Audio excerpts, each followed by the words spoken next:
Hello বন্ধুরা, আজকে দেখো সুজির ইডলি বানিয়েছি। দেখো দেখতে কত সুন্দর হয়েছে। যার কাছে ইডলি মেকার না আছে সেও কিন্তু এটা বানাতে পারবে। কত সুন্দর হয়েছে না? তো চলো, আর করেছি হচ্ছে নারকেলের চাটনি। এই দেখো, নারকেলও ঘরে পড়েছিল আর খানিকটা দই ছিল, তো ভাবলাম আজকে চলো এই হেলদি ব্রেকফাস্টটা বানিয়ে ফেলি।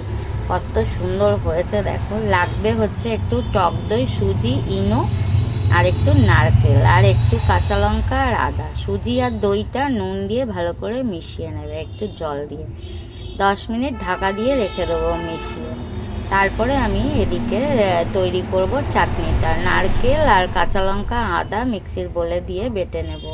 আর এই দেখো 10 মিনিট পরে একটা ইনোর প্যাকেট দিয়ে ওই মিশ্রণটা মিশিয়ে নিলাম সুজি আর দইয়ে।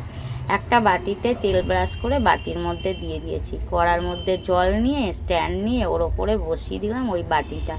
10 মিনিট ঢাকা দিয়ে রাখলে ইডলি রেডি। দেখো কত সুন্দর হয়েছে। আমি একটু ছুরি দিয়ে চেক করে নিলাম। এই দেখো, আর একটা বাটি বসিয়ে দিলাম। তোমাদের কাছে যেমন বাটি আছে সেটাই দিতে পারো। এটা একটু প্লেন তো, তাই দেখতে সুন্দর হয়েছে। বাকি ব্যাটারটা কেকের টিনে দিয়ে দিলাম। আর এদিকে দেখো নারকেল বাটা হয়ে গেছে। ওর মধ্যে চিনি, নুন, লেবুর রস দিয়ে দিলাম। একটু ফোড়ন দেব। অল্প সাদা তেলে সর্ষে, কারি পাতা, শুকনো লঙ্কা একটু গরম করে আর দিয়ে দিলাম। নারকেলের চাটনি কিন্তু একদম রেডি হয়ে গেছে। এবার আমি ইডলিগুলো বের করে নিচ্ছি। দেখো একটু ঠান্ডা হলে বের করলে ভালো হয়।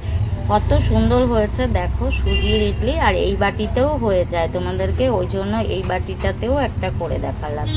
ইডলি পুরো রেডি। এদিকে দেখো কেকের টিনে যেটা দিয়েছিলাম ওটাও কিন্তু সুন্দর হয়ে গেছে। তো ওটা এইভাবে আমি পিস করে কেটে আর সাজিয়ে দিলাম।